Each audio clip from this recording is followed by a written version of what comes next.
Okay, so welcome back to the sixth TA session for the NPTEL course Applied Linear Algebra for Signal Processing, Data Analytics and Machine Learning. This is a course taught by Professor Aditya Jagannathan from IIT Kanpur. So a little bit about myself. So my name is Yashvanth and I'm a PMRF Ph.D. research student at the Indian Institute of Science, Bangalore. And I'm advised by Professor Chandra Murthy, who is with the East Department of EC at IISc. My research interests broadly lie in statistical signal processing and wireless communications, while I currently focus on devising and analyzing algorithms for intelligent reflecting surfaces for 5G and beyond wireless communications. You can contact me at this email address, yashvanth.l at the rate of isc.ac.in, and you can navigate to this particular web link in order to know more about me. So, the topics that we will be focusing for today's session will be on some applications of linear algebra and communication systems from a signal processing viewpoint, and also we will look at some properties of SVD, which professor had introduced for this week. Okay, so part one, as usual, will be our classical walkthrough of summary for the week six lectures. So the first lecture in this week was basically to do with linear regression for polynomial fittings.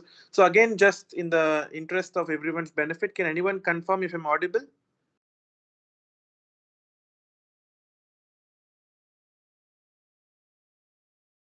Okay, yeah. Yes. Yeah, thanks.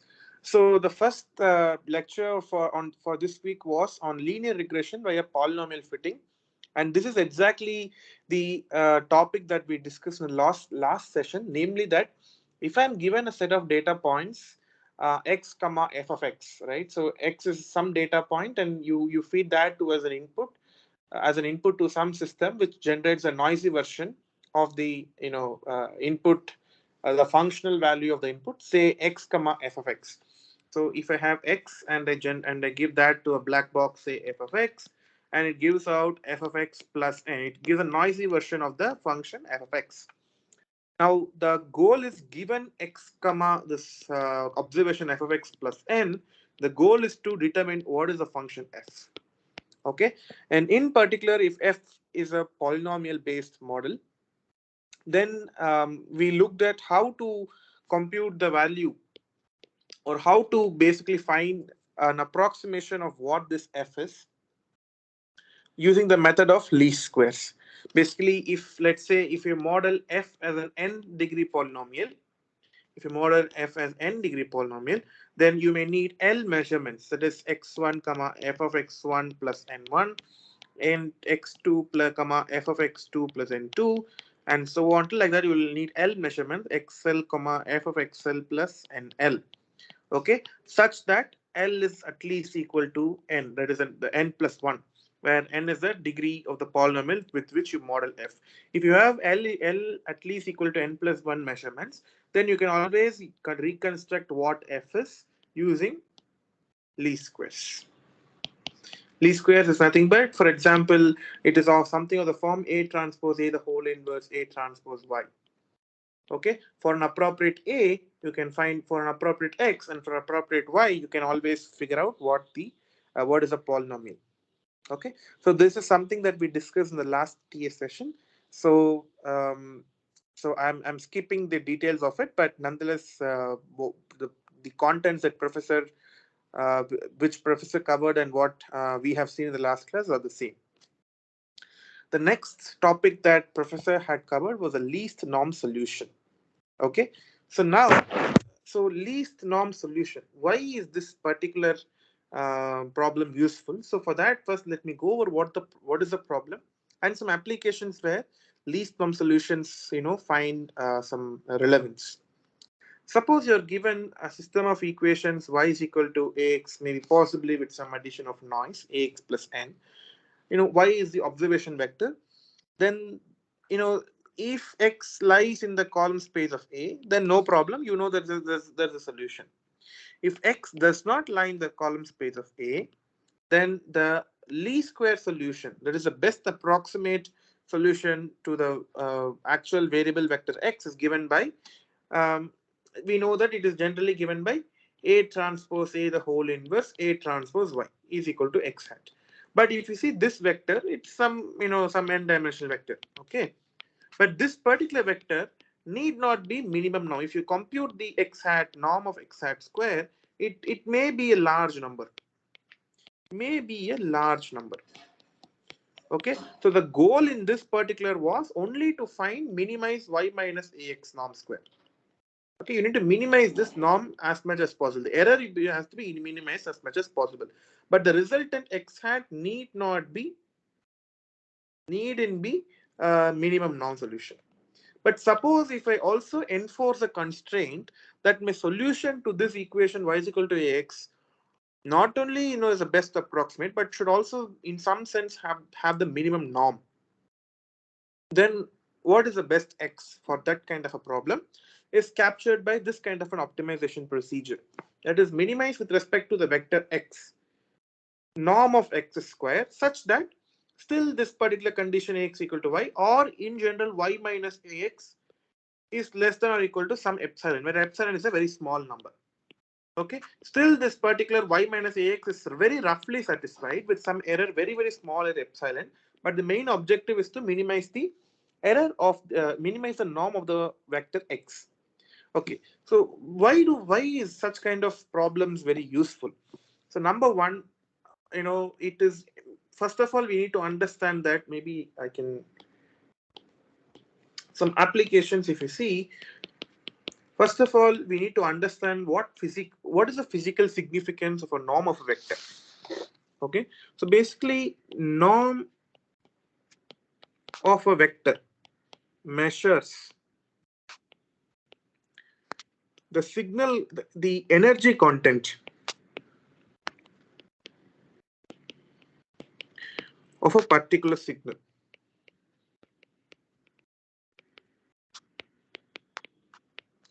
Okay, so whenever there is a requirement to minimize the energy consumption in the system, then this is a very related problem, minimizing the norm of the vector subject to the vector satisfying some constraint.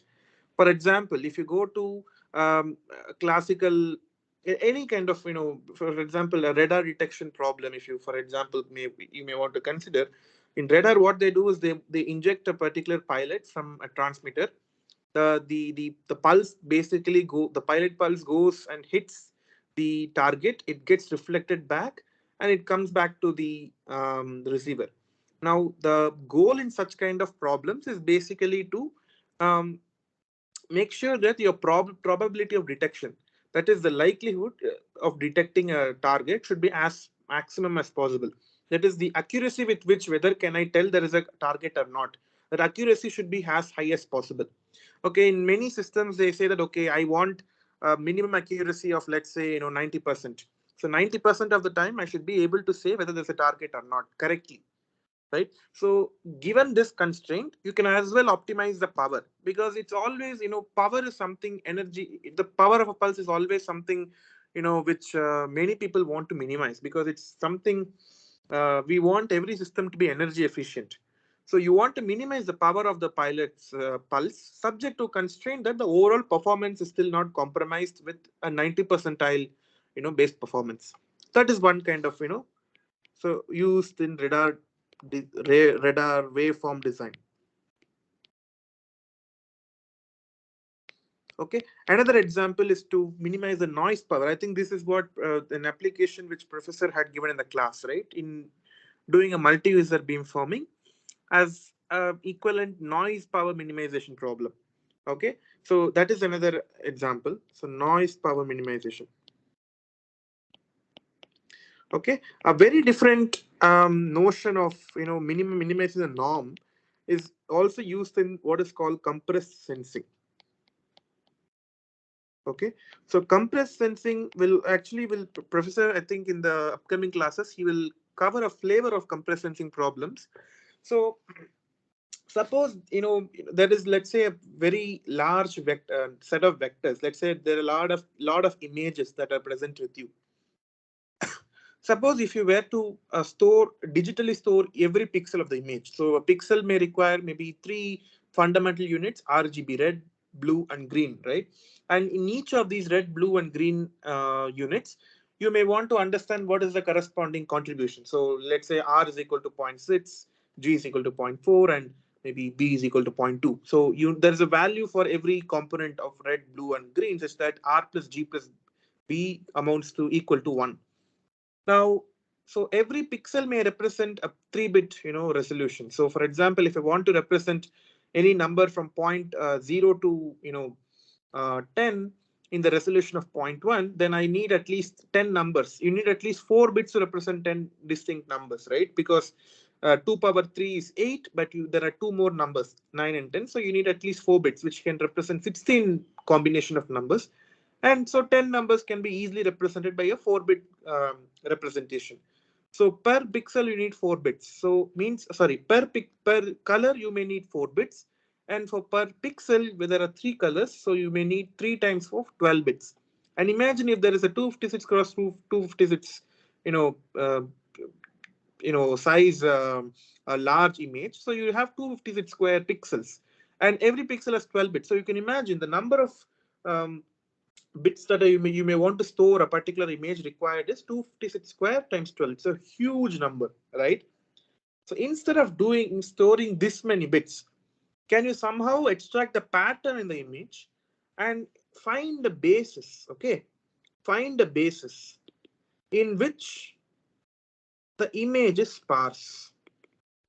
What do you mean by sparse? So basically, let's say there is a vector x. Okay, there's a vector x which is equal to, I'm just giving an example, maybe equal to, I would say,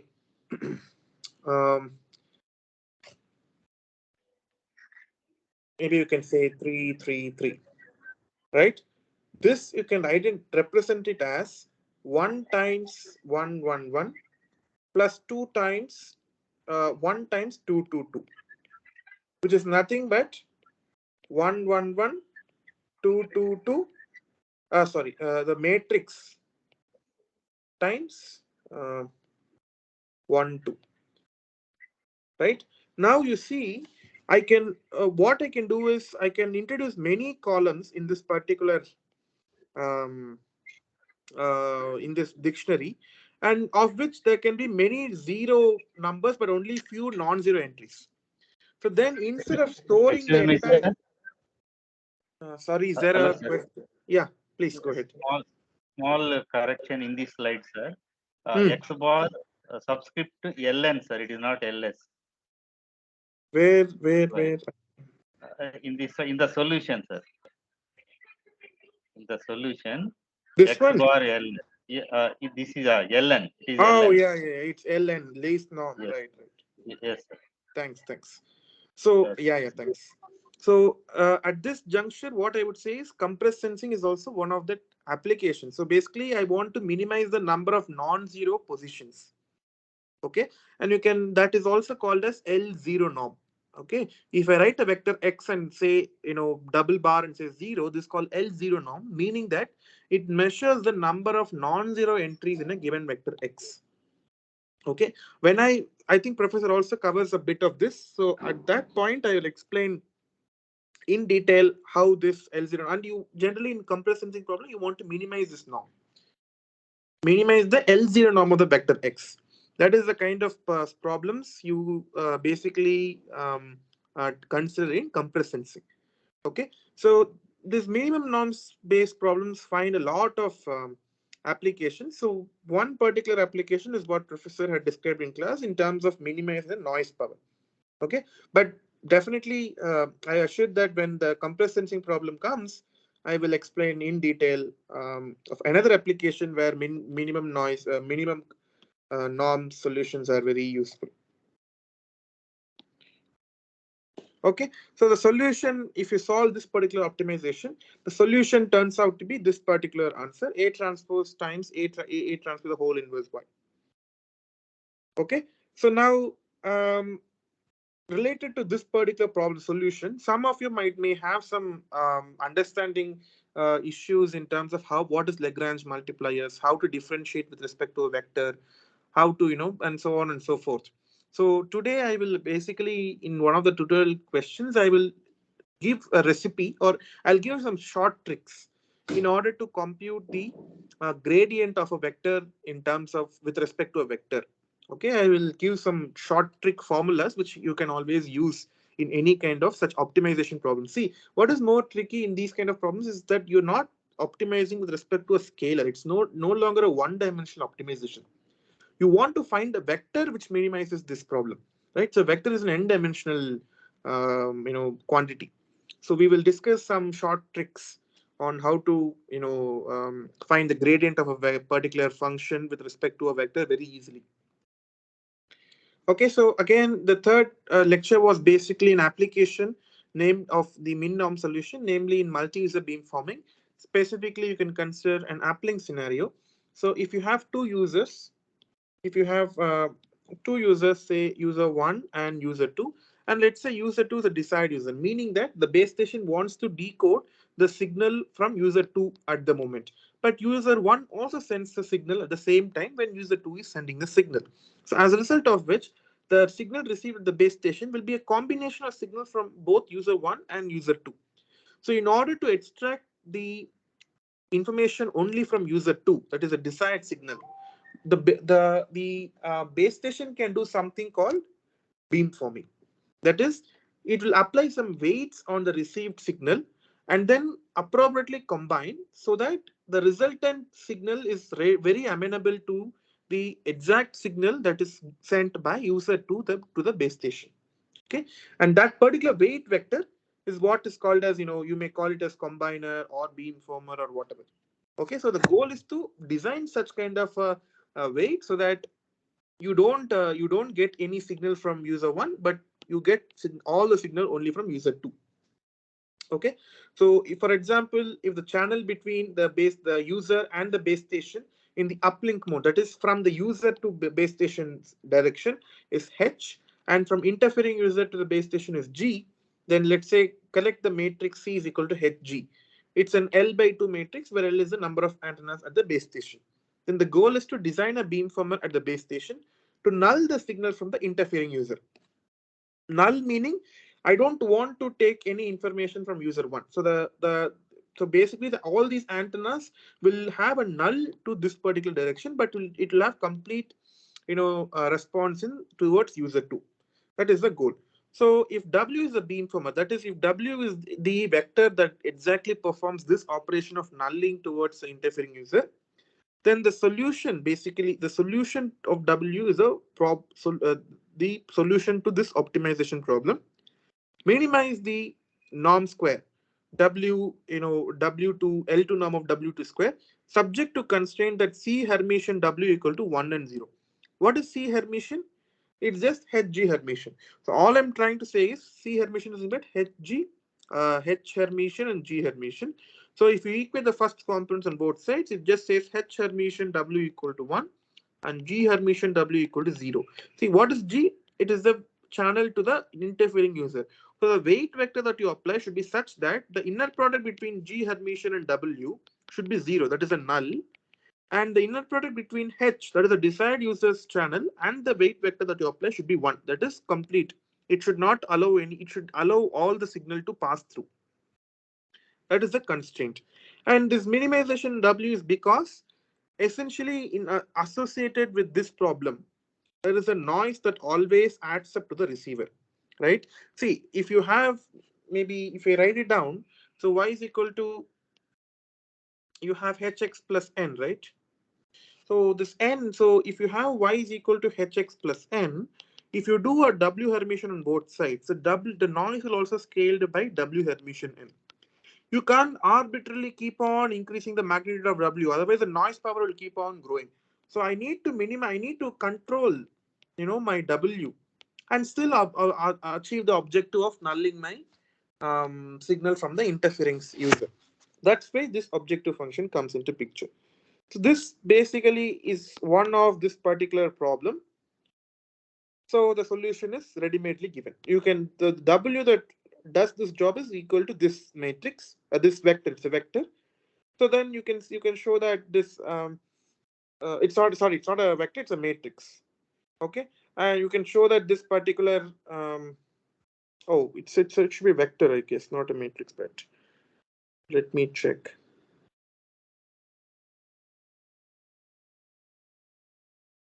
Ah, there's a y. I missed out. So there's a y also, right? So this total is a vector. Okay. Okay. So this is the solution. Now the next topic that was introduced by professor is the um, singular value decomposition. Okay. So this is a very important tool in linear algebra, in matrix theory. Extremely important that they use everywhere. In fact, today I will discuss the utility of SVD in increasing the data rate. It increases the data rate of our communication systems. Okay, it's very useful tool in mathematics. Okay, so before that, I see a question from Mr. Anupam. How does least norm is different from least squares? See, least square is basically something. So if you have a system of linear equation y equal to ax plus some n, where n is some noise, okay, least square, it basically tries to minimize the error in this particular vector. That is, you find the best x, minimize with respect to x, best x such that y minus ax is as minimal as possible. That is, I'm trying to find the best x, best vector x that is able to describe my observation y properly.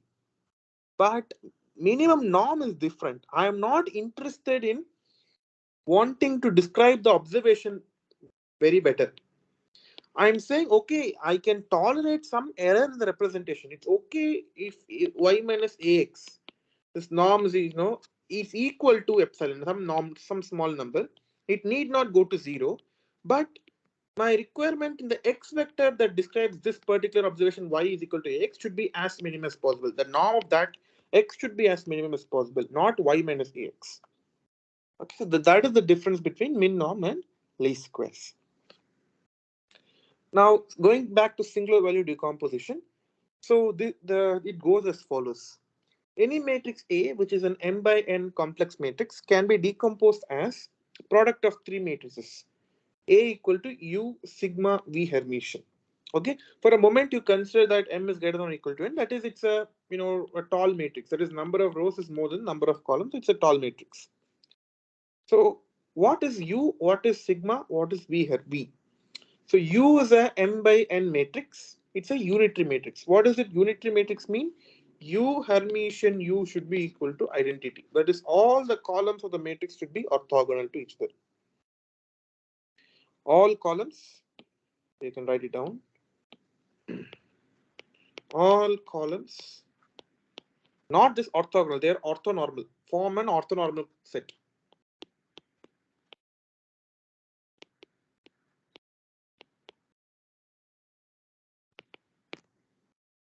Okay, so that is called a unitary matrix. And sigma here is the diagonal matrix. Diagonal matrix we all know. So for example, I've written it down here. Okay, so it's a diagonal matrix. It's of dimension n by n. Okay, such that every element is a real non-negative entry. It's a real non-negative number. For example, 5, 2. It cannot be minus m because it is not a positive number. It cannot be 1 plus I because it is not a real number. It is just non-negative real number. It cannot be anything else. And another unitary matrix is the matrix V is a unitary matrix. Another, again, a unitary matrix such that it's all columns are orthonormal to each other. Now, for example, I've written it down here. An m by n matrix has n columns. So you collect all these columns here. These n columns are called the left singular vectors of the matrix A. Left because the U comes left to the diagonal matrix lambda. And the diagonal entries of the matrix lambda are called the singular values of A, and the columns of V are called the right singular vectors of the matrix A.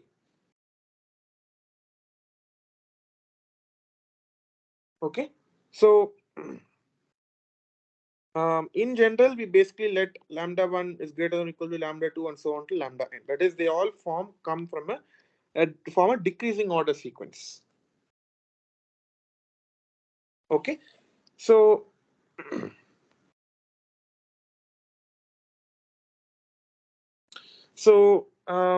if there are many properties that you can make out from a given singular value decomposition A equal to U sigma V Hermitian.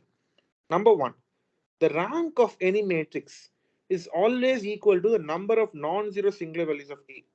So here I told there are n singular values.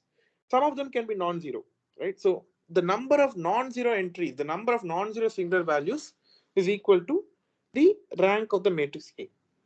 Okay. Now the ui, that is the left singular vectors, also become the eigenvectors of the matrix A Hermitian. The right singular vectors vi are the eigenvectors of the matrix A Hermitian A.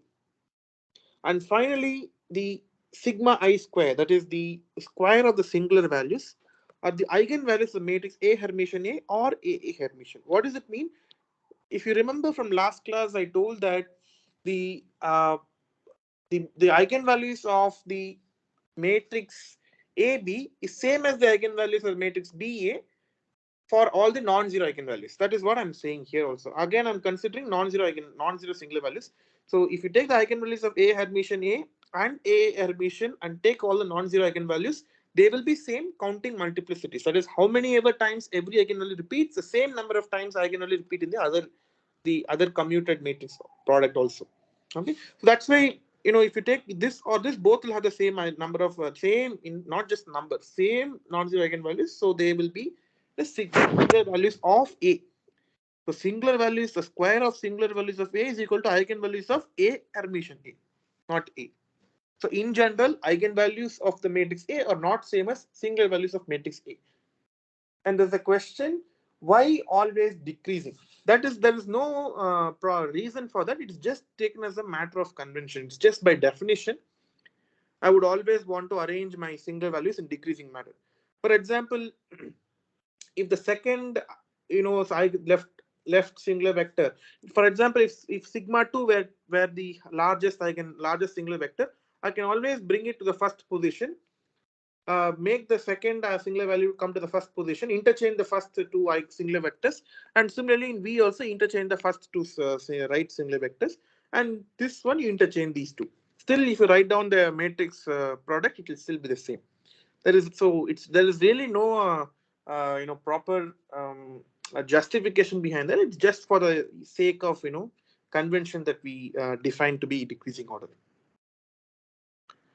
So now, computation of pseudo inverse of any matrix. Now, the one of the very important applications of SVD is to construct pseudo inverse. If you remember, for the least square based pseudo inverse was very easy for us to compute, provided A was full column rank, or A transpose A was full rank, right? So if this is the condition, then I know a method to compute pseudo inverse. But if that is not satisfied, how to compute? The general way to compute pseudo inverse is given by SVD. Okay, so what you do, the SVD, the pseudo inverse of any matrix A is defined as V times sigma inverse times U Hermitian. That is, you take the matrix A, compute its SVD, which is nothing but U sigma V Hermitian. Take the matrix V, write it first. Take the matrix sigma, write it second, sigma inverse.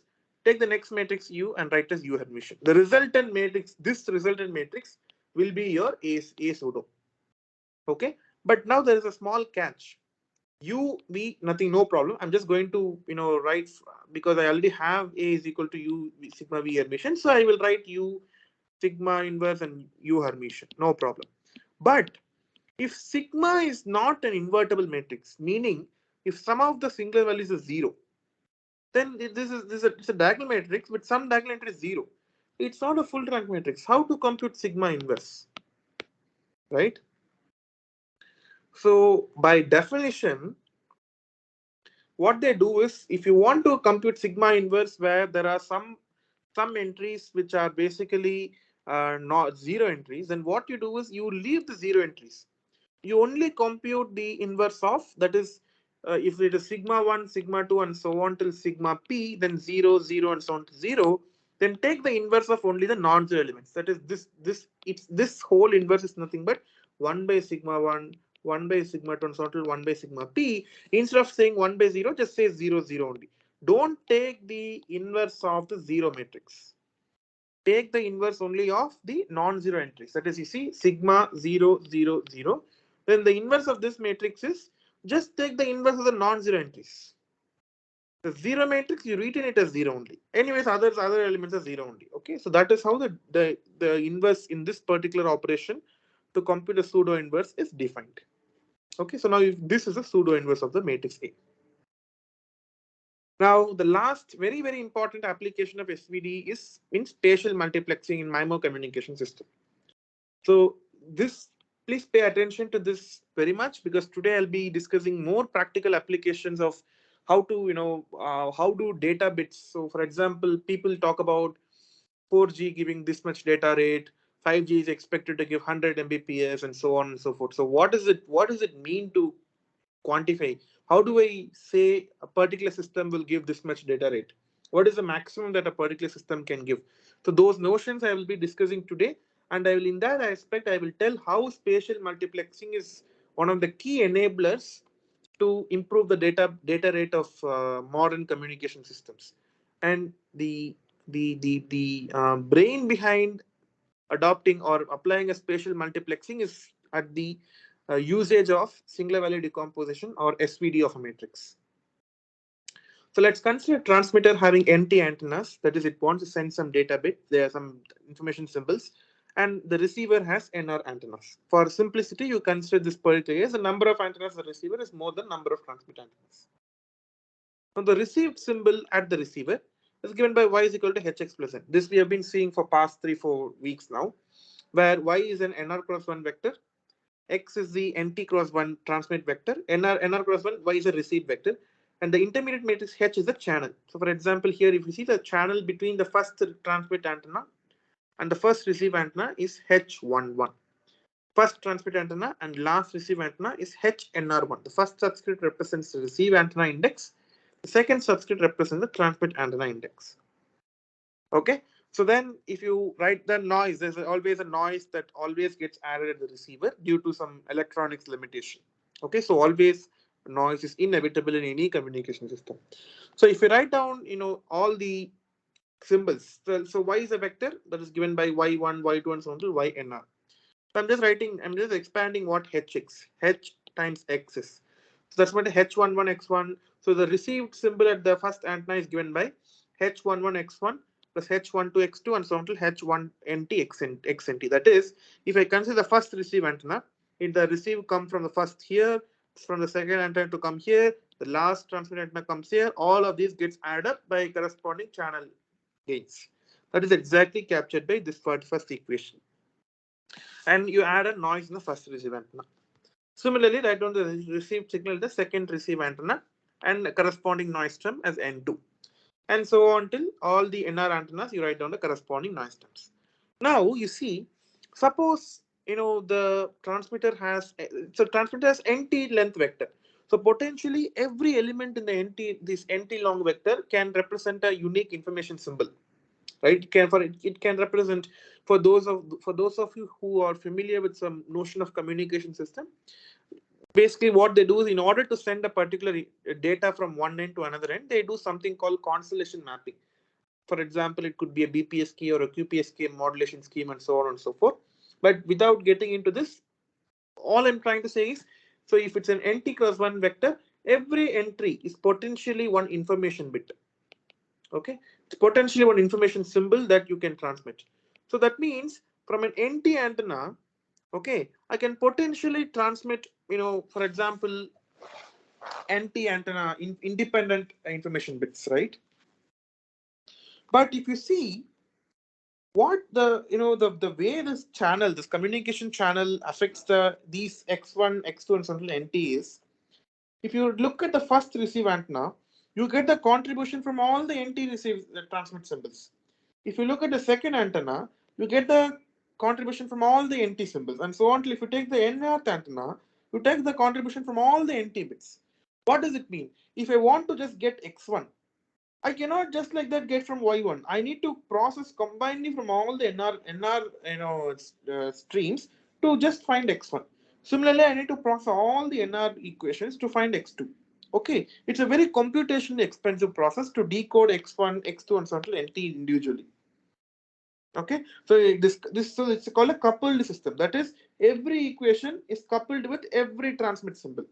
Can I decouple? That is, yi is a function of just xi. It is not that is y1 is a function of only x1, not x2 and so on to xnt. See here, y1 now is a function of all transmit symbols. Similarly for any y. So can I decouple the system of linear equations? The answer is exactly SVD. You can do by doing singular value decomposition. How? So now I will discuss something called SVD based precoding and combining. Step 1 is to perform SVD of the matrix H. Okay, H is nothing but NR cross NT matrix. So perform the SVD. That is, decompose the matrix H as U sigma V Hermitian. Right? First compute these three matrices U sigma V Hermitian such that this product is equal to the actual matrix H. Now I know that Y is equal to Hx plus N. Just replace this H by a singular value decomposition U sigma V Hermitian times X plus N. Now step 2, do something called transmit processing. That is, I told that you need to, this X is the NT length vector which is sent from the antenna to the air channel. Now what you do, instead of sending the vector X, do some prior operation of the transmitter itself, and then the output of the operation you send it to the air channel, right?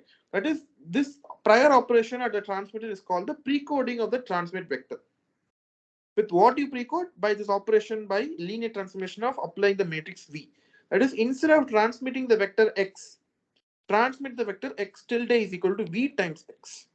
So remember, it just to do a dimension check, X was an NT length vector and V is an NT cross NT matrix. If you see the dimension of the singular value, V is an NT cross NT matrix. So X tilde will be an NT cross 1 vector. So X, instead of sending X, send X tilde in the air. Right? So basically what I'm trying to say is, instead of X, you do X tilde.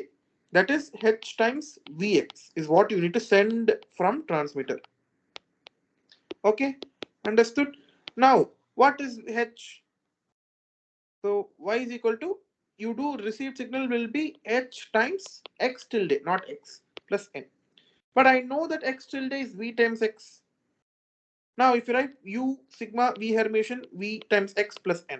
Now, V Hermitian V is nothing but identity matrix. Why? Because that is the definition, that is a defining property of a SVD. That is, namely, that U is a unitary matrix. Sorry, V is a unitary matrix. So this guy will be knocked off. It's an identity matrix. Anything multiplied with identity is in the same number. Which means I can say that the received equation is U sigma X plus N. Note, X was our actual original symbol vector. So X has come now. Now you have done the transmit processing. Now do something called receiver processing. That is, do a combining of the received vector by the matrix U Hermitian. Okay, I think you should slowly guess what I'm going towards. Okay, so if I have, now what I do, just multiply U Hermitian on both sides. Okay, so then what will happen? There is process equation Y tilde is equal to U times Y, U Hermitian times Y, but Y itself is nothing but this equation, right? Just put it here. So I get U Hermitian of U sigma X plus N, and just distribute the U Hermitian, U sigma X plus U Hermitian N. But U Hermitian U is equal to identity matrix. That is again the defining property of the left unitary matrix, or the unitary matrix of SVD. So then what you're left out with is this equation. Y tilde equal to lambda X sigma X plus U Hermitian N. But N was itself something arbitrary and that was not under our control. It was anyways random.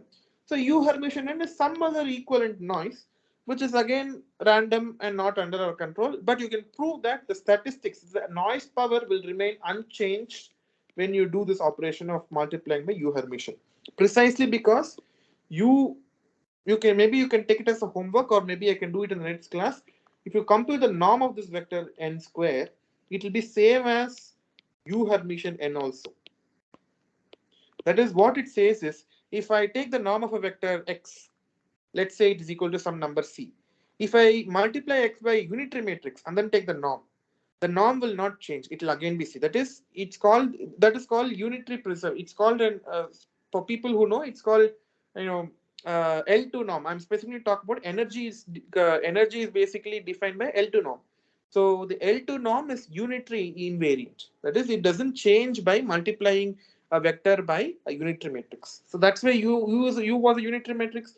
So noise power will not change. So it's okay. So this call the equivalent noise as n tilde. Now if we see the receive transmit equation, y tilde equal to sigma times x plus n tilde. This is our final process equation. Okay. Now the beauty of this equation is that because sigma is a diagonal matrix, that is the SVD, right? That is the SVD gives a diagonal matrix. Just write down what y is, what is sigma, what x is, plus noise. If you just expand for every equation on the left hand side, if you expand it, you can find that y1 tilde of I is equal to sigma I times hxi plus ni tilde. Very important equation. See, what it tells is you take the ith entry of the transmit symbol vector, just scaled by a particular constant, which is equal to the ith singular value of the original matrix H. Excuse me, sir. Yes. I think tilde is there for x also, sir. No. X, No, see sir. here. No. See here. X tilde I replace by Vx here itself. Oh, okay. Okay, so going forward everywhere it's only X. Okay. So this equation says that, for example, y1 is equal to sigma 1 x1 plus n tilde 1 only. That means this received process symbol is a function of only x1. It is not a function of any other xi's, x2, x3, and so on till xnt.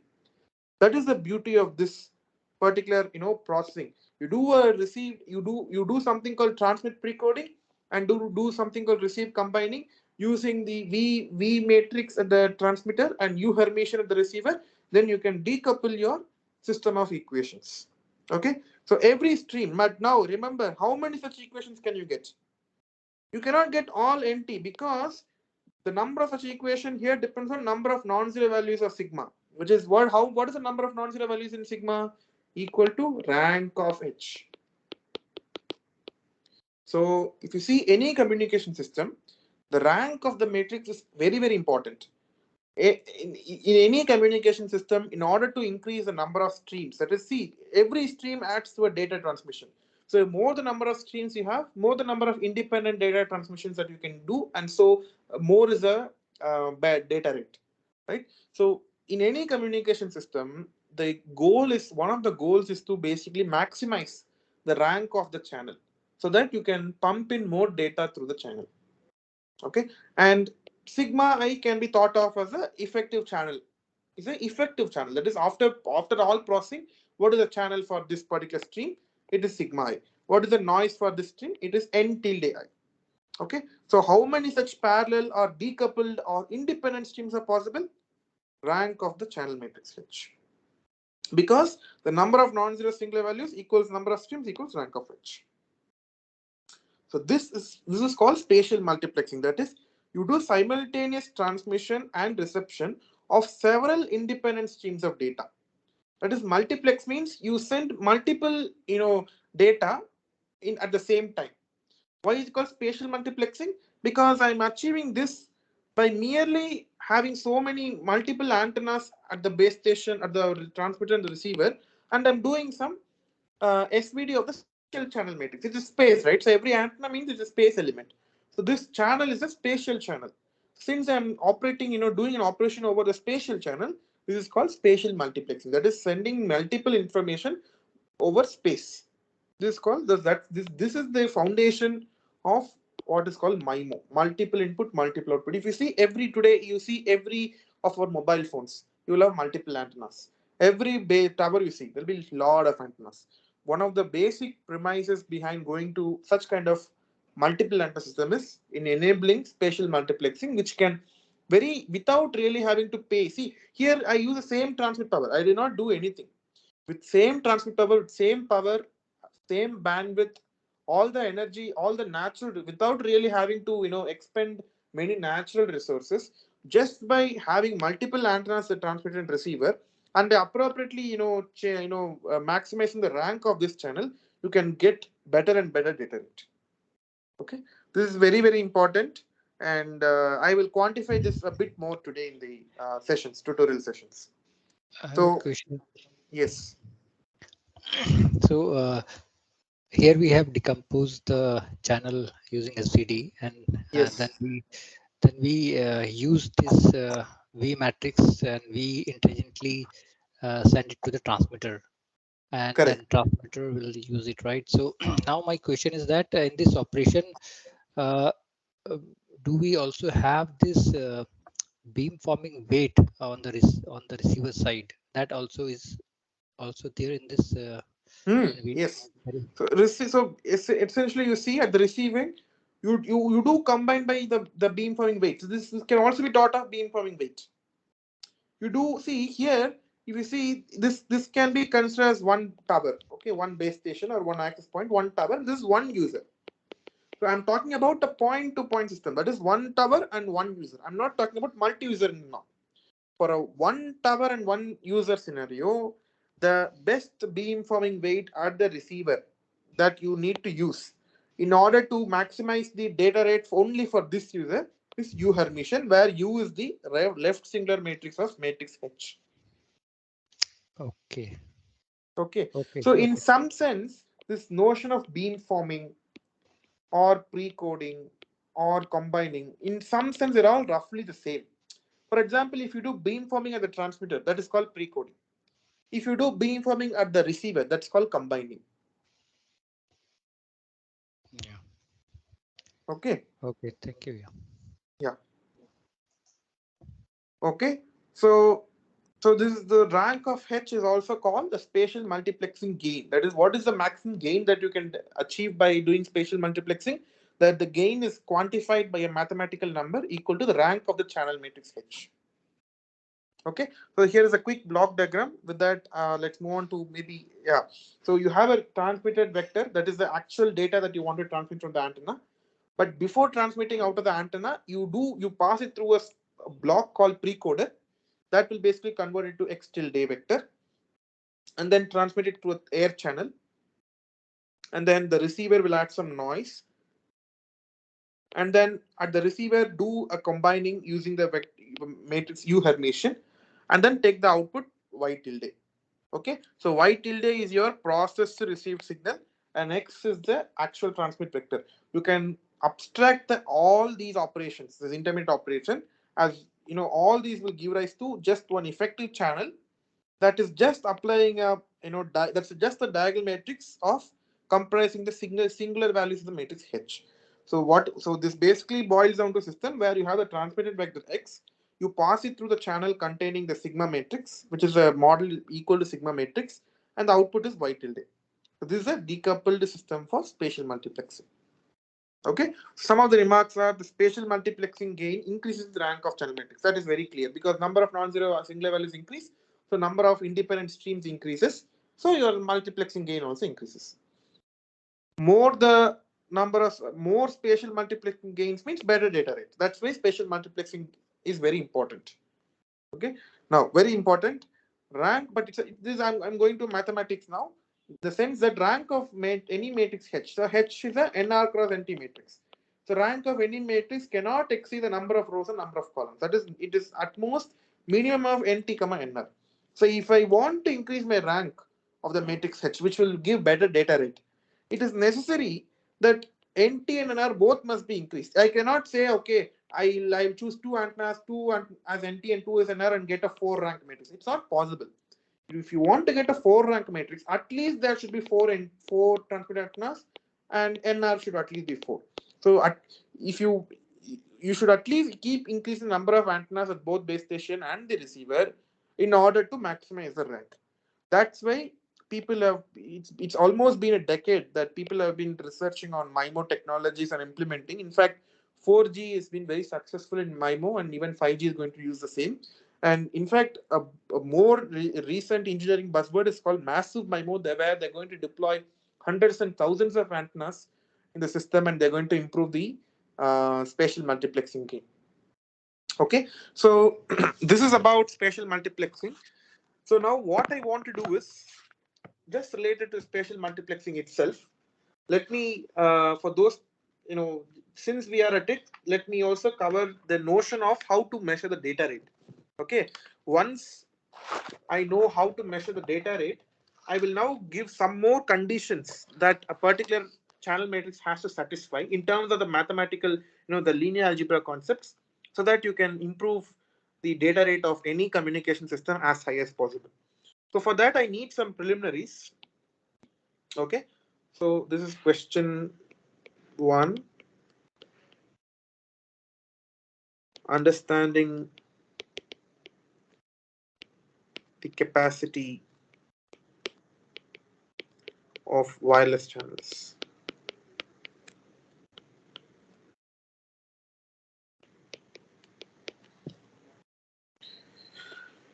Okay, so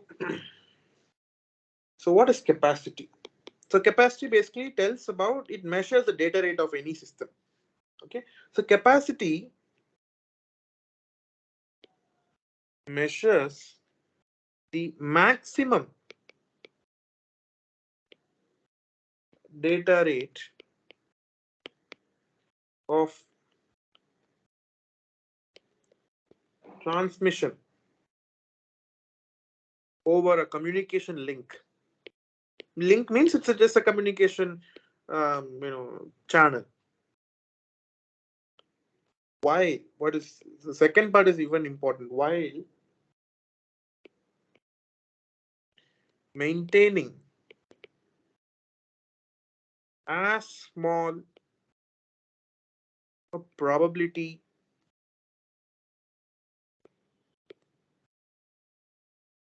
of error in data detection. Okay, let me explain this statement a bit.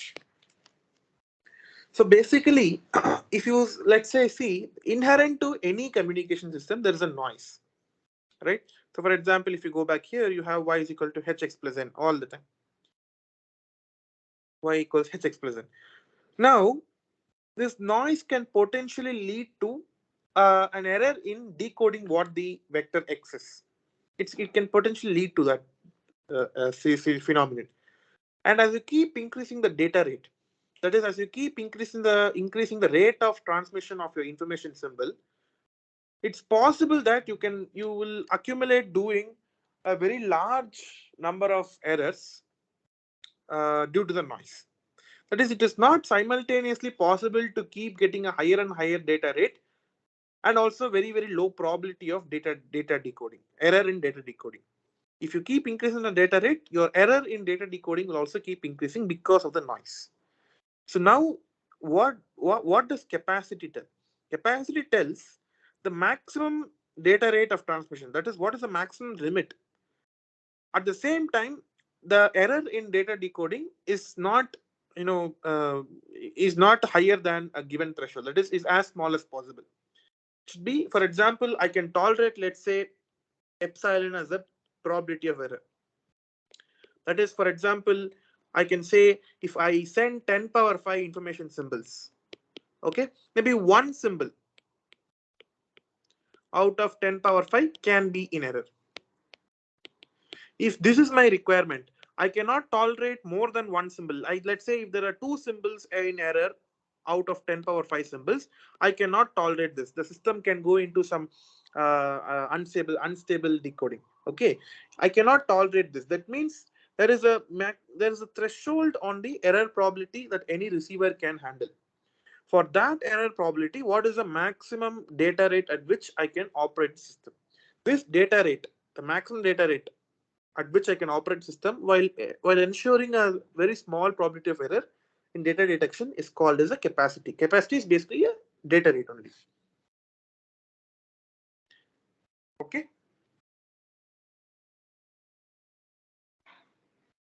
Okay. So for an additive white Gaussian noise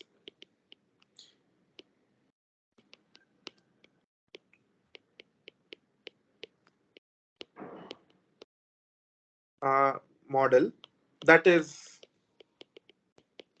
y equal to, you know, x plus n, right? Additive white Gaussian means the noise is adding to the actual signal and the noise is Gaussian distributed, and white means it's uncorrelated. Maybe you can ignore this white for now. It says that, let's say y1 is equal to x plus n1. The next time instant, if I send y1 equal to x2 plus n2, then n1 and n2 are uncorrelated. That is the meaning of white. Okay, that is, if you remember our correlation having covariance matrix, basically white means the covariance matrix across all these ni's for t time slots, so n1 till nt. If you compute the covariance matrix of those random variables, it will be a diagonal matrix. That is the meaning of white of a noise, whiteness of a noise.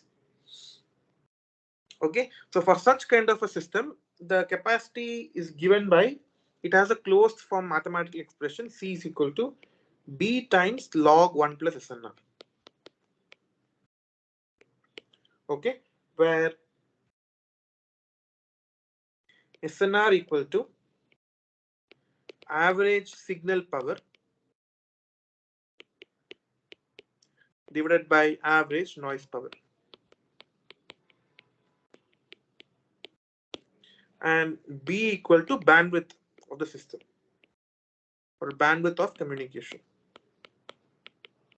That is, for example, if you have so and so, spectrum, people call it a spectrum, right? For example, a given communication can happen over a 200 kilohertz channel. Means the B will be 200 kilohertz. So that is it decides what is the free available spectrum that's available for a given communication to happen. That is the bandwidth. So example,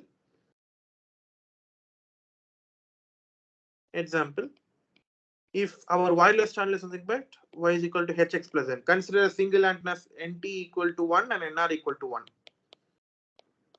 So it's just a single scalar equation, y is equal to hx plus n. Then SNR is defined as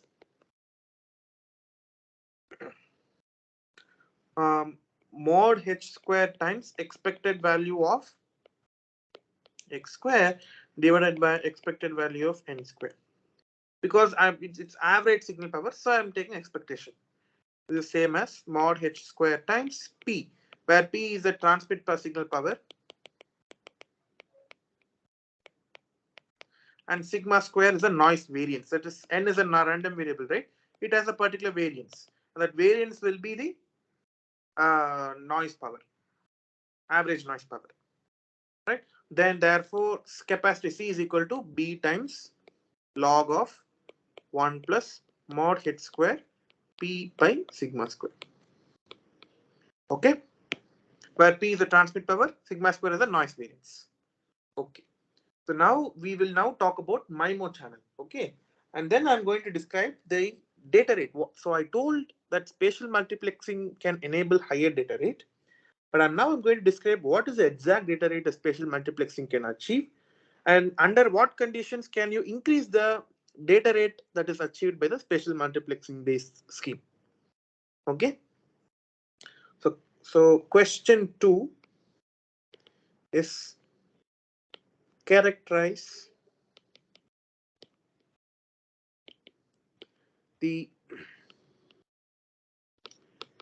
capacity achieved by the spatial multiplexing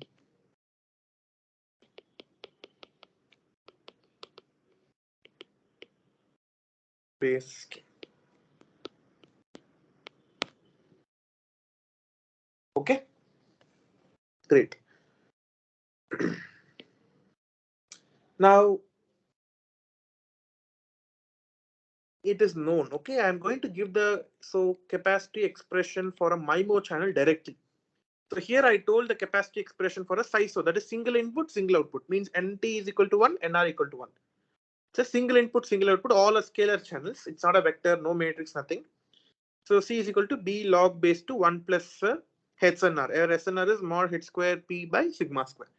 Now, if you write down a similar expression for MIMO, that is NR and NT are both are greater than 1. What is the expression? I'm directly giving the expression for C, and from that expression, we will see for a spatial multiplexing based MIMO communication, what is the data rate? C is given by, don't get intimidated, I'll just quickly get rid of this hard part. It's defined as max over all the matrices Q, which is positive semi-definite. Okay, log base 2 of determinant of the matrix I plus P by sigma square times H Q H Hermitian. Okay, where H is a NR cross NT channel matrix. For simplicity, assume that NR is less than or equal to NT. Just for simplicity, if it's other way around, then instead of HQ Hermitian, you will have H Hermitian QH. Okay.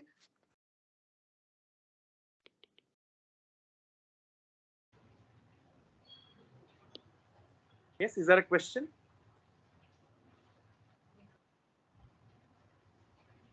Okay. So, okay, this particular expression just take on faith because this itself has a derivation. It's a very, that will deviate away from the scope of this particular course.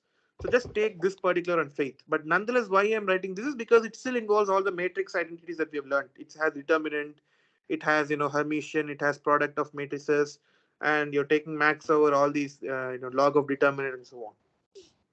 Okay, here the matrix Q, so everything is familiar. We know what P is. P is the total transmit power. Sigma square is a noise variance.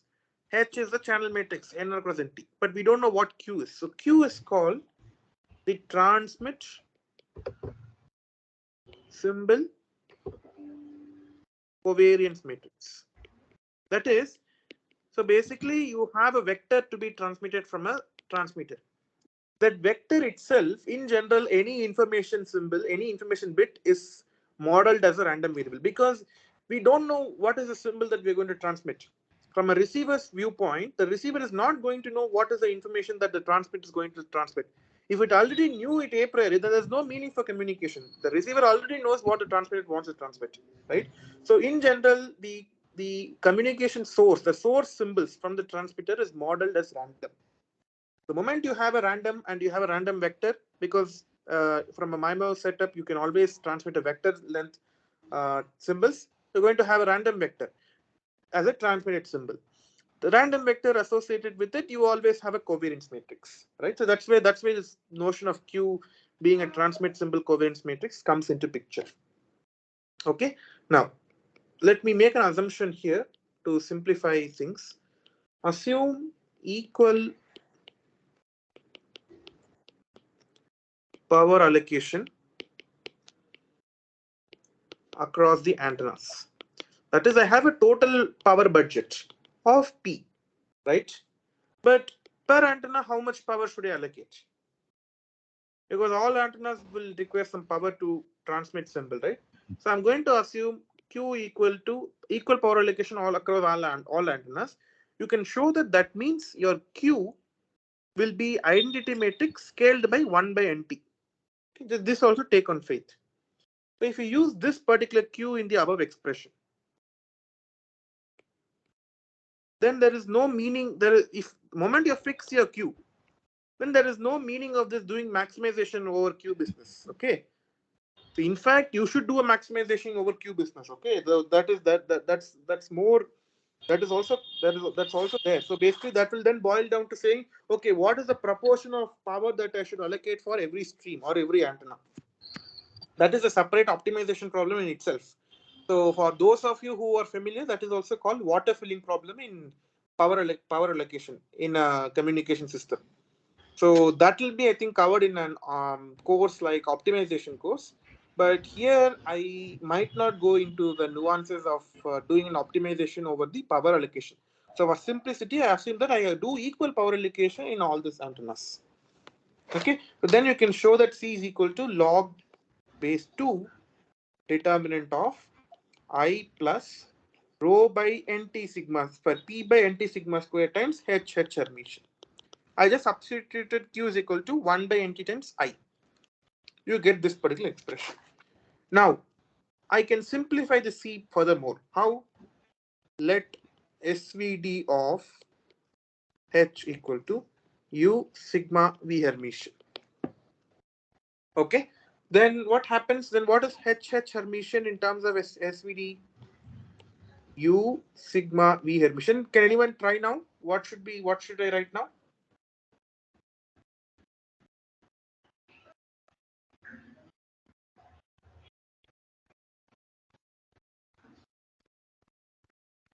What should I write? H Hermitian is what? In terms of if U is equal to U sigma V Hermitian, then what is H Hermitian? It is V Hmm. epsilon inverse A Hermitian, U. not inverse. Yeah, Hmm. U Hermitian. Correct. U Hermitian. But now what is V Hermitian be?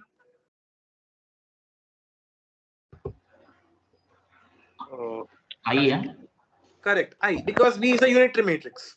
Yes. So this same as U sigma I sigma Hermitian U Hermitian, which is same as U sigma Hermitian U Hermitian.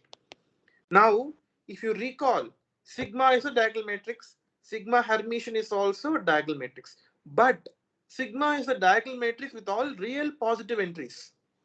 There is no really, the sigma Hermitian, what it does is it takes the transpose and conjugates. The transport of a diagonal matrix, the transpose of a diagonal matrix is the diagonal matrix itself. And conjugate of real number is the real number itself. So can anyone tell me how should I now write it? So it will become like a sigma square kind of thing you can write. Exactly. It becomes sigma square. Okay. So this is my resultant expression. So then your C capacity is equal to log base 2 determinant of I plus P by NT sigma square. HH Hermitian is what? U sigma square U Hermitian. Now let me tell you an identity of determinants. It's a formula in determinants which you might not have seen, but you can always take it for granted. Okay, just take on faith. Fact. If A and B are two matrices such that AB and BA are both well-defined square matrices. That is, if I take the matrix A and multiply with the matrix B, it should be a square matrix. Similarly, I should be able to multiply B and A. See, it's not always possible to multiply A and B and B and A. For example, AB can exist, but BA may not even be. You may not be able to even define the operation BA. But what I'm saying is, if at all there are two matrices A and B such that AB and BA both are well-defined matrix multiplication. Also, both these matrices are square matrices, maybe of different dimension. For example, this could be this could be a P by P matrix, and this could be a Q by Q matrix. No problem. There could be different dimension. If you can find these two, if you can find such matrices A and B such that this holds, then the fact is that determinant of I plus AB is equal to determinant of I plus BA. It's a fact. Okay, just take this now. Take this for granted. So basically, if I add I plus AB and if I add I plus BA, both these matrices will have the same determinant. Okay, I'm going to use this fact. So let me call this equation 1 and let me call this equation 2. Use 2 in 1. What I'm going to do is this is going to be log base 2 determinant of I plus NT sigma square times U Hermitian U sigma square, where I define the matrix A is equal to U sigma square and define the matrix B is equal to U Hermitian. Is it clear? Can anyone confirm if what I did is clear?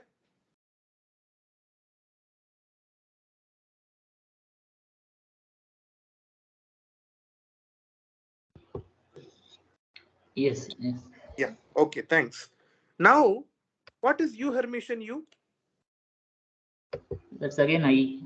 Correct. It's I. Right. So this is nothing but log base 2 determinant of I plus P by NT sigma square sigma square. Okay. Now let us write down what this matrix looks like. I plus P by NT sigma square times sigma square is nothing but 1, 1, 1, all zeros plus P by NT sigma square times sigma 1 square, sigma 2 square, and so on till sigma square rank of H. Okay. So what is the resultant? 1 plus P sigma 1 square by NT sigma square. See, sigma 1, sigma 2, and they are the singular values of H. But sigma square, that is which doesn't have any subscript, is a variance of noise. They both are different. 0. Okay. 1 plus P sigma 2 square by NT sigma and so on till 1 plus P sigma square by P rank H NT sigma square. All these are zeros. Now, can anyone tell me what is the determinant? Because I need to compute log data of this matrix. Now, what is the determinant of this matrix? Can anyone tell me? This is a diagonal matrix. So, what is the determinant of a diagonal matrix? Product of the values, those values, Correct. diagonal values. Right. So, log base 2 product is defined by this pi symbol. I is equal to 1 to rank of H 1 plus P sigma I square by NT sigma square. Now, can anyone tell me what is log of product of some numbers? Summation of their. Exactly. This is nothing but sum over I is equal to 1 to rank of H log base 2 of 1 plus P sigma I square by NT sigma square. So this is the capacity to number. Capacity of spatial multiplexing scheme under uniform equal power allocation. Maybe I will just take 5 more. Sorry, yeah, is there a question? Yeah, I'll just take maybe a few minutes and conclude some remarks, and then we'll go for a break and then come again. So now what I want to say is, so this is a very interesting. Okay, this derived from expression for C. That is, we assume what is the capacity of a general MIMO channel is given by this particular, for a MIMO channel. The capacity is given by this expression. Okay, and then we use a spatial multiplexing scheme, which is basically decomposed with a singular value decomposition based approach, and you got this particular expression, right? So you derived this from expression for capacity. Now whenever see communication system, at least, is a very versatile domain in the sense that any mathematical relation that you write should be intuitive. We should always be able to say why this is the expression. Okay, so now let me tell you, intuitively why this is correct. Intuitively. So what I have intuitively in spatial multiplexing, in SM means spatial multiplexing, yi tilde is equal to sigma I xi plus ni tilde. Is that right?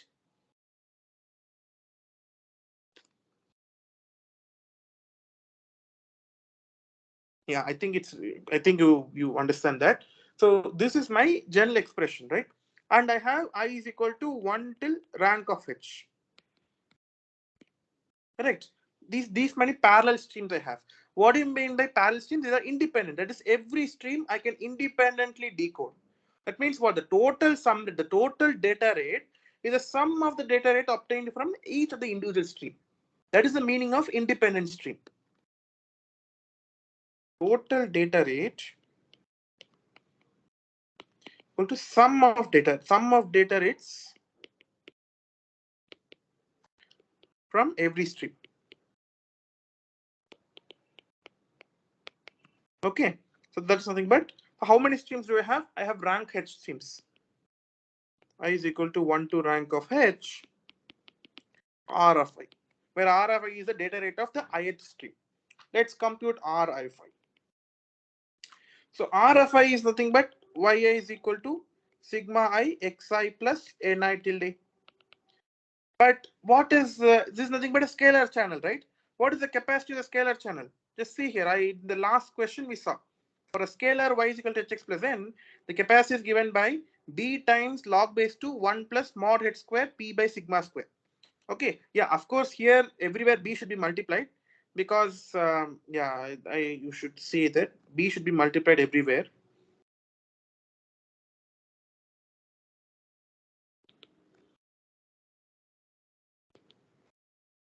Okay, so if this is this is also same, right? So what is the capacity of this?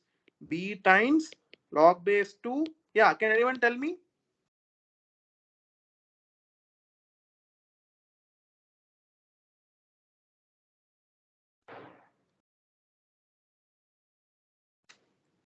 Nothing but expected pi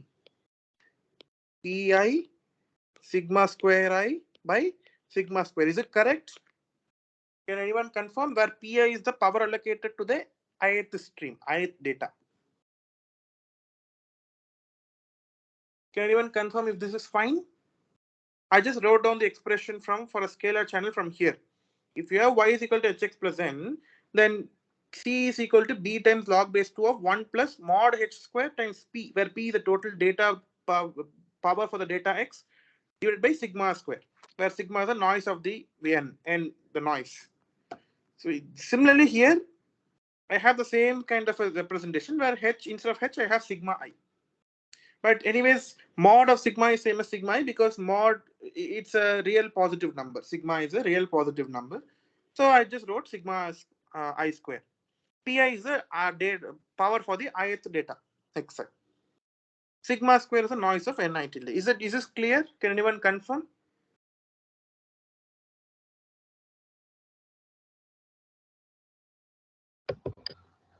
Okay, okay. Yeah, correct. Thanks. But what is Pi under uniform power allocation? I have nt length vector. So I should do 1 by nt times p. That is my Pi. Therefore, C is equal to b log base 2 1 plus pt. That is p. P is the total power divided by nt sigma I square by sigma square. Ci. It's not C. It's Ci.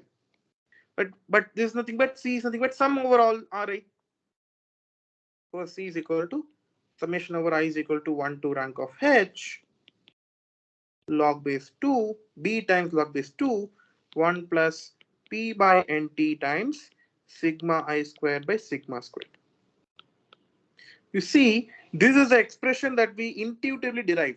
You view the spatial multiplexing as something that gives me rank h number of parallel channels, and I say that the total capacity is the sum of capacities from each channel, and so this is the maximum capacity of the entire channel.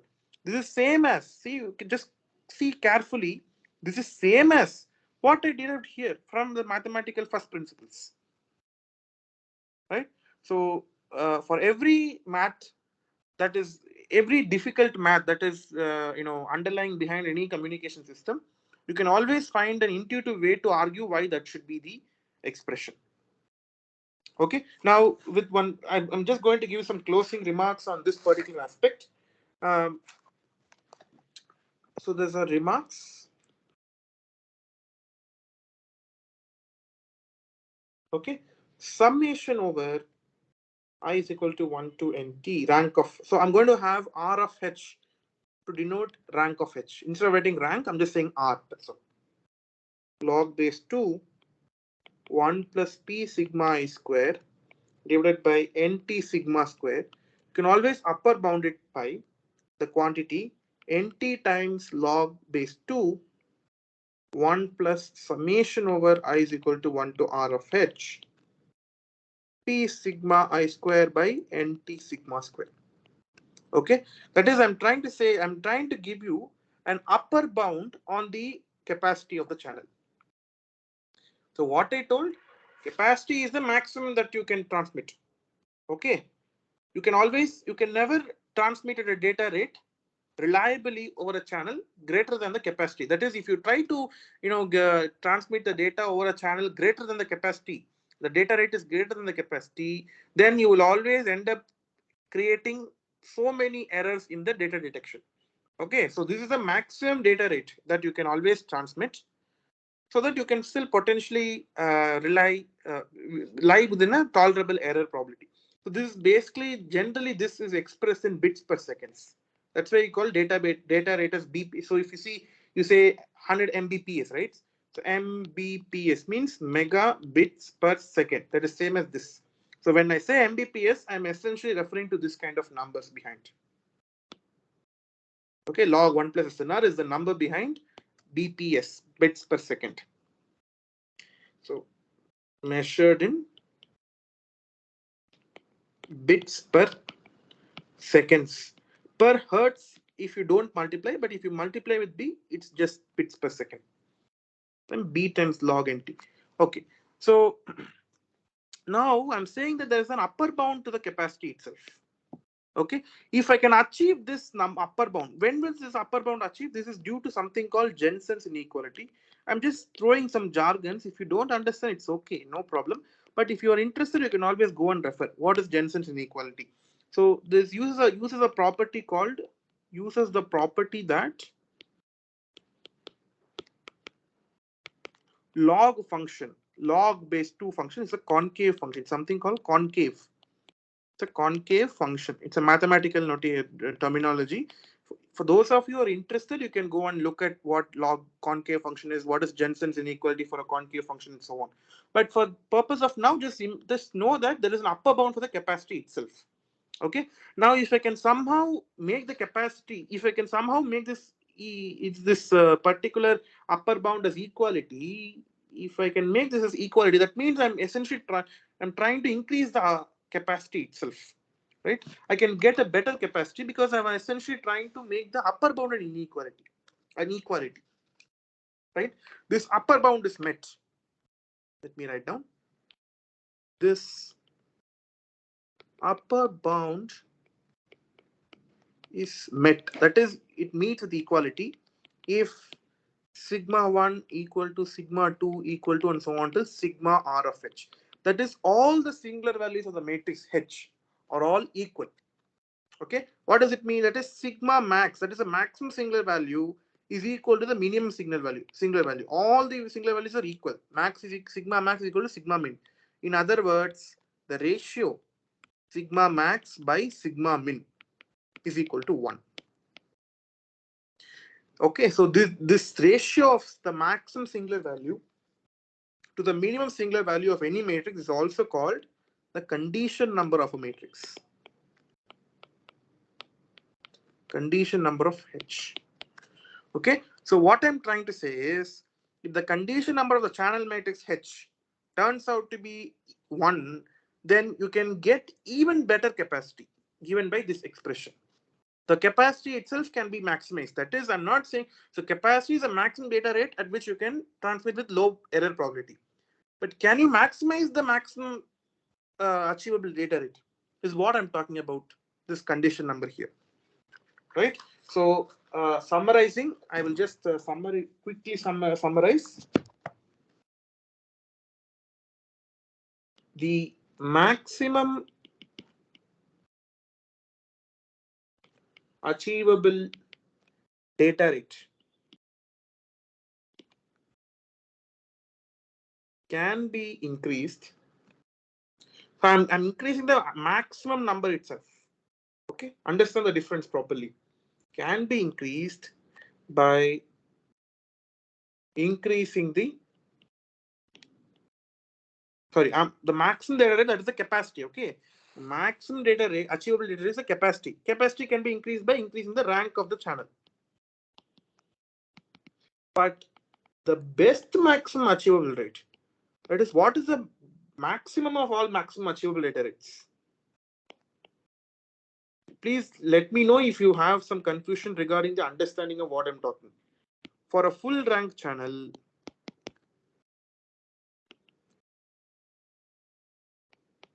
is attained when condition number of H equal to 1. Okay, so if I increase the rank of channel, I can increase the capacity. But the maximum capacity for a full rank channel, if I want to increase, we should make the condition number of the channel equal to 1. So sufficient conditions. So when can I increase the rank of the channel? How can I increase the rank of channel? There are. With that I will stop for now for break. Increase R of H and condition number of H. I will just give two sufficient conditions, which are very engineering decisions one should take, and then we can take a pause. Sufficient to achieve full rank. Why full rank? Because that is the maximum number of data streams. I want to maximize the number of parallel streams due to spatial multiplexing. To achieve full rank, the wireless environment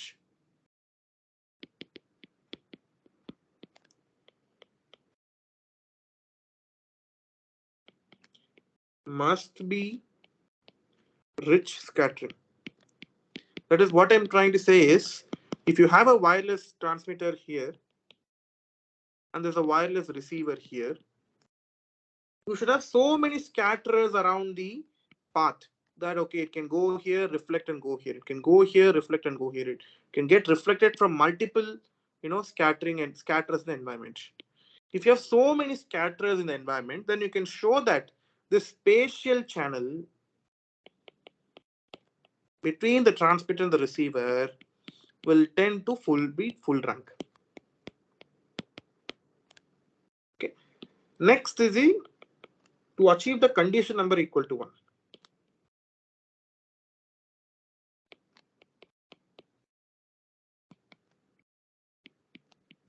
The requirement is that not only should there be so many rich scattering paths, the energies of these parts should be similar. That is, the energy of the signal arriving from every part should be very similar to each other. Okay. One way to achieve this is make NT and NR very large and NT equal to NR. That is, number of transmit antennas equal to number of receive antennas.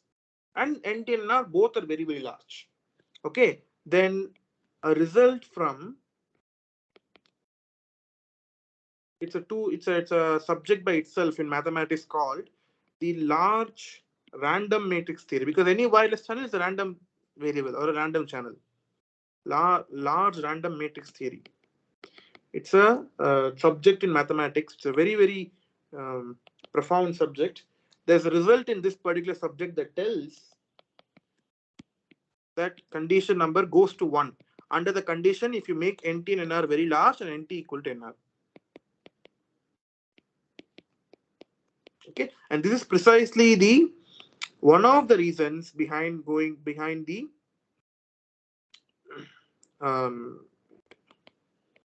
emergence of massive MIMO, where you want to increase the number of antennas in the system to very, very, very large, so that you can enable your spatial multiplexing as efficiently as possible.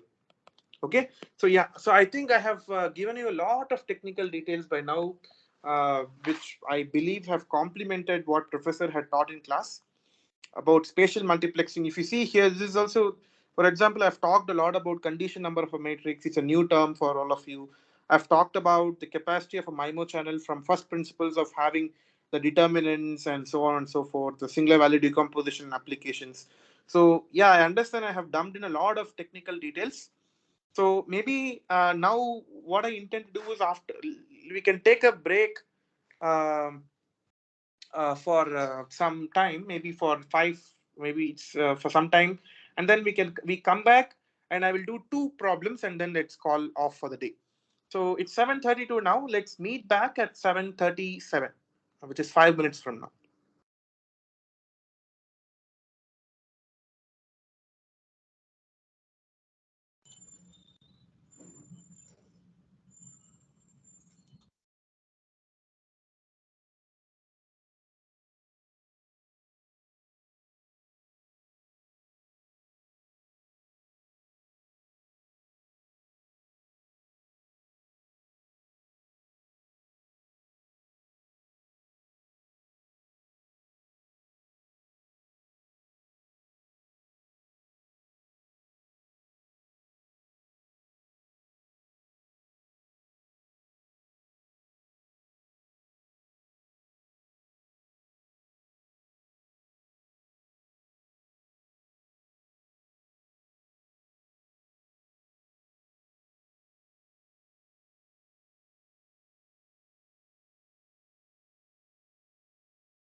Okay, so welcome back. Am I audible? Yes, sir. Yeah, thanks. So now let's move on to the next question. So we are going to switch gears now, and we're going to look at uh,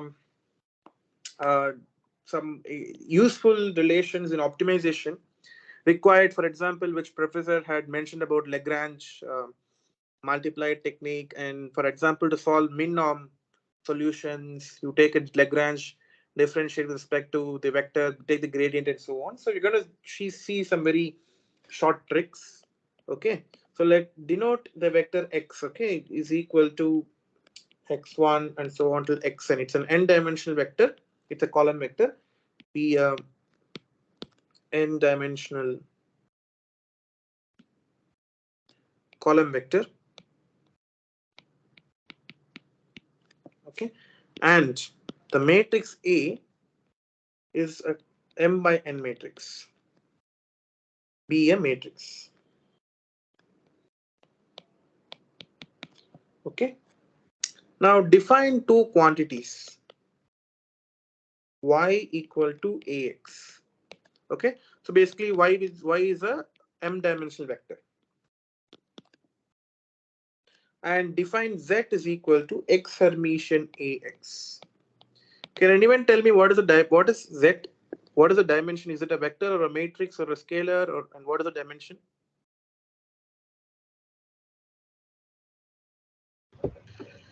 It will be like a polynomial, no? Okay.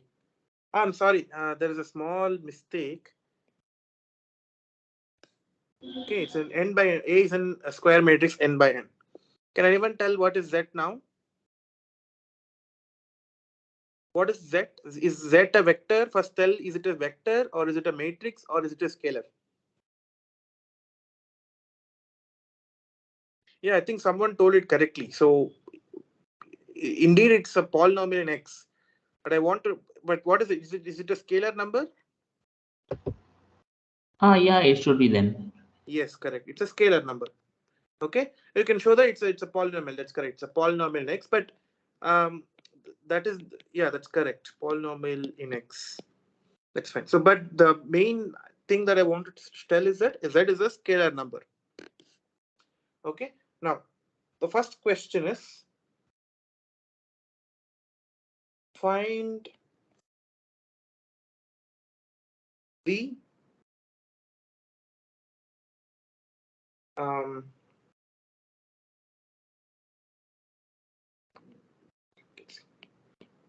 gradient of y with respect to x. Second question is find the gradient and Hessian of z with respect to x. Remember, x is a vector, z is a scalar, y is a vector. Okay. So what does gradient mean? Okay, so let's jump to the solution. So basically, gradient tells, if I say there's a function f, okay, f of x, then gradient of this function f of x with respect to x tells the rate of change of the function f along each direction. That is, x is a vector, right? So maybe I can directly go with the first one. So basically, the gradient of y, grad is basically denoted by this inverted triangle with respect to x, is nothing but the rate of change of y along every dimension. So x is made of n elements, x1, x2, and so on, x capital N. It's defined as rate of change of y with respect to x1 is a first element, y with respect to second. So, but y is itself a vector. Remember that. Okay. Y with respect to dou xn. Okay. Okay. So basically, it measures what is the rate of change of my output, that is my y, with respect to every dimension of the vector x. Here there are n dimensions. So I'm with every element is given by elements x1, x2, and so on till xn. Now I will not evaluate it. I will directly give you the answer, and I will tell for general cases from this answer how to directly write down using a shortcut. I'm going to give you the answer. This is equal to A Hermitian. Okay, this is equal to A Hermitian. You can show this. You can show this. Okay, by writing down. So here you see y is equal to ax, right? Just write then y1, y2, and so on till yn. Then write on the matrix a11, a12, and so on till, and then x1, x2, and so on till. Okay. Then expand this y1 is equal to a11 x1 plus a12 x2 and so on till a1n xn. Differentiate this with respect to x1. This with respect to x2 and so on till do for all the n derivatives. You can show that if you collect all these derivatives, you will end up with the matrix A Hermitian. Okay, that is A Hermitian. The I comma jth entry, or I should say, the partial derivative of the jth entry of y with respect to the ith entry of x is equal to. You can show that, take the A Hermitian of the matrix, and that the I comma jth entry of the matrix A Hermitian. Okay, so what is the trick? How did I write it directly without computing? You see y is equal to ax. Trick. So y equal to ax. Now, if you see, I want to compute derivative with respect to x. So x appears as x only. Okay, whenever x appears as x, whatever multiply that x, that will be the, take the Hermitian of that, that will be the derivative. So here x is appearing as x only. It is not appearing as x Hermitian. So the whatever multiplies x, what is that? A. But since x appears as x, you should take the Hermitian. Suppose it were x Hermitian, A Hermitian. Okay, it's a row vector. Then the derivative of this will be whatever multiply with x, which is nothing but, here it is whatever multiply x Hermitian, which is same as A Hermitian. But you should not take another x Hermitian, because basically what I'm trying to say is, whatever multiplies with x, you should take it and take a Hermitian conjugate of it whenever x appears as x only. But whenever x appears as x Hermitian, take that particular entry with that multiplies x Hermitian as it is. Don't do any additional complex conjugate. Here A Hermitian is the one which multiplies x Hermitian. So directly just write A Hermitian as a gradient. Don't take additional complex conjugate over it, because x Hermitian is already there. Can anyone confirm if you're able to understand what I'm saying? Yes, yes. Example, if y is equal to ax, and the gradient is A Hermitian. If let's say y equal to x Hermitian b, what is the derivative gradient with respect to x? Just to be. Yes, this is what I meant. Correct. Okay, this is the trick. You can always, I mean, this is just an observation. There is no proper, rigorous proof. It's just an observation that works almost all the time. Okay, so that whenever, for example, professor would have done x Hermitian x, right? If I want to take the gradient of this with respect to x, what do? I will do 2x. product. I will do product rule. Why product rule? Because there are x is appearing twice. Now, if I want to write the derivative of this, so what you do, you fix x Hermitian. You take the derivative with respect to x. So with respect to x, what is the derivative gradient? X Hermitian, but the whole Hermitian, because x is appearing just as x, not as the Hermitian. Plus, now fix the second term x. Then take the derivative with respect to x Hermitian. What is the gradient? It's x. But don't take another Hermitian, because the term with which you are taking the gradient is already having a Hermitian. This is nothing but 2x. x plus x, 2x. You get it? What I'm saying? So this is just a trick. Okay. Maybe similarly, I will now go to z also.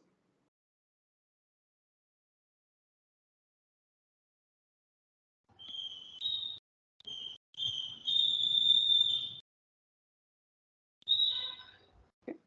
Maybe I can write down.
Okay, so this is what I've just summarized what I told now. Okay, so now let's move on to the second. It is z is equal to x Hermitian ax. Okay, now first is gradient of z with respect to, sorry, x with z with respect to x. Would anyone want to try? So let's say first I fix x. You fix my x Hermitian. Maybe yeah, x. You fix my x Hermitian and take the gradient with respect to x here.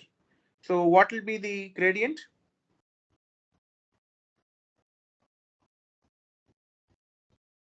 If I take the gradient with respect to this x, maybe I'll use different color.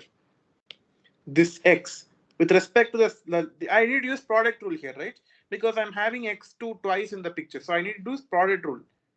I hope you understand me. You understand what I mean. So if you have f of u comma v, the thing but v d u dv plus v du, right? Yeah. Yeah. So here also I need to do product rule because I'm having x twice. That means I need to fix one and take the derivative with respect to other, and similarly do it twice because and add them up. So if I now take the derivative with respect to this x which I have marked by blue circle, what is the gradient? X Hermitian A whole Hermitian. Correct. X Hermitian A, the whole Hermitian. Good. Hermitian. Now if I now take the derivative with respect to x Hermitian, what is the answer? Just AX. Correct. So what is this is nothing but A Hermitian x plus ax. Nothing but A Hermitian plus A times x. This is the gradient. Okay. Sir, how is it this XHA to the H comes? Is it some? Sorry, I didn't understand. This del X Z is equal to XH AH. It's some formula or? No. So when I'm differentiating with respect to the blue colored x value, then whatever is multiplying it is what x Hermitian A, right? Okay. Okay. Now x Hermitian A is what is multiplying my x, which I want to take the derivative. Now you see my rule here.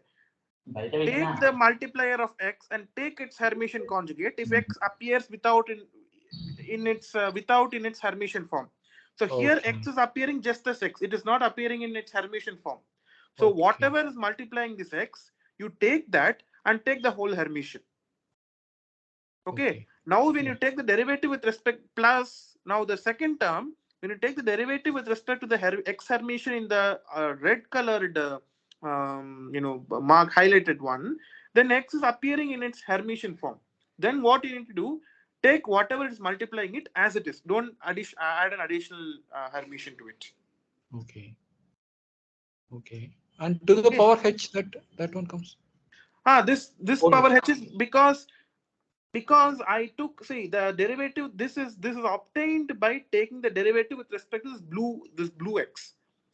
So blue x is nothing but whatever is multiplying it, that is x Hermitian A. And since the blue x is appearing just as x, it is not appearing as x Hermitian. You see this rule? Whenever the x doesn't appear in Hermitian form, you take the Hermitian conjugate of the multiplier. So here the multiplier is x Hermitian A. And the blue x is the variable with which I'm taking the derivative. That is not appearing in Hermitian form. So then I need to take the Hermitian of the multiplier itself. That is x Hermitian A, the whole Hermitian. Okay. So it's a rule that you had written earlier based on that. Yeah, it's yeah. In most of the cases, if you write down, this works. Not most, almost. This is a short trick that you can always use. If you are given x Hermitian ax, and if someone asks you to if someone gives x Hermitian ax, and if someone asks you to take the gradient of this with respect to x, you can immediately write down what is the gradient if you know this rule. Okay. Thanks. Yeah. Okay. So now what is the last thing, that is Hessian. Hessian is nothing but taking the gradient over the gradient. That is the meaning of Hessian. Okay. This is Hessian of z with respect to x. This is gradient of z with respect to x. Okay, so that is nothing but gradient of the gradient. Gradient of A Hermitian x plus ax. Can anyone, would anyone want to try what is this?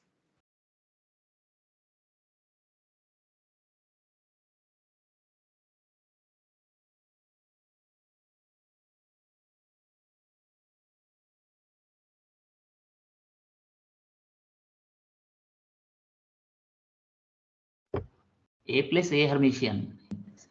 Correct. A plus A Hermitian. Did everyone get why that is? Because in A Hermitian x, x is appearing only once, so there is no product rule.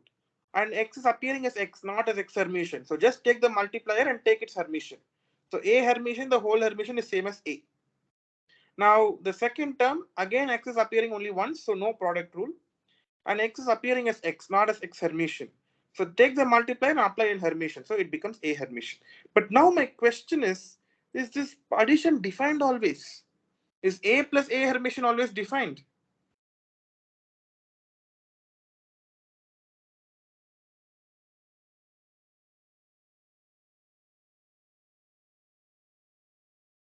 See, A is a matrix. Okay, A Hermitian is a transpose. So basically, if it's M by N matrix, if A is M by N, then A Hermitian can be N by M. How can you add two non-compatible matrices?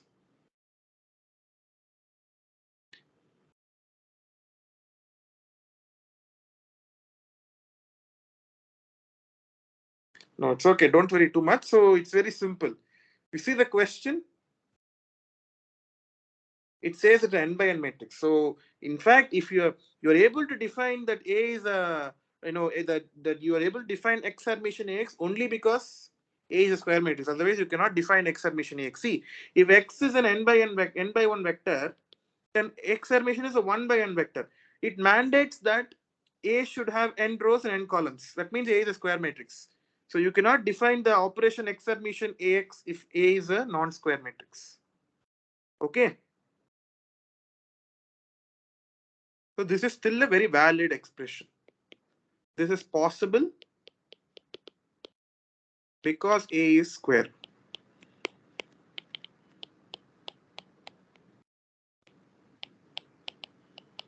Because A is a square matrix. Okay. So actually, it's actually 7:56 now. I actually wanted to cover one more problem, but that problem is a very important problem. I don't want to rush through now. Maybe I can take that problem in the next class. Is that okay? And maybe we can continue with the next week's lecture. Next, what professor teaches next week.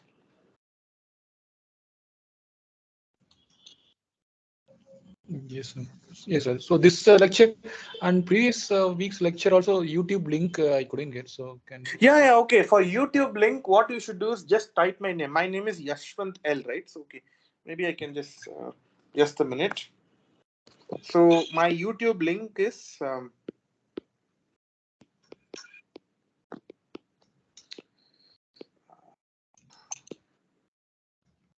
YouTube. You just go and type this, okay? Yashvanth L, and just write beamforming or whatever. Just write NPTEL TA sessions, NPTEL TA sessions. You will basically get my channel, and there and under the playlist NPTEL TA sessions linear algebra for July 2023 course, you will be able to find all my videos. I think we have covered 5 classes. Tonight I will upload the 6th session today also on YouTube. So you can find all the 6 videos at the same playlist. okay, sir. Okay. And I hope you also have access to notes?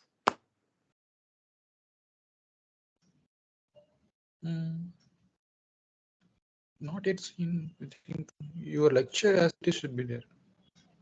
Oh, notes are not available, is it? I have been actually I have been sharing with NPTEL the link for the notes every week. I upload the notes on my Google Drive and I share the Google Drive link with NPTEL team. Okay. Do they share it with all of you?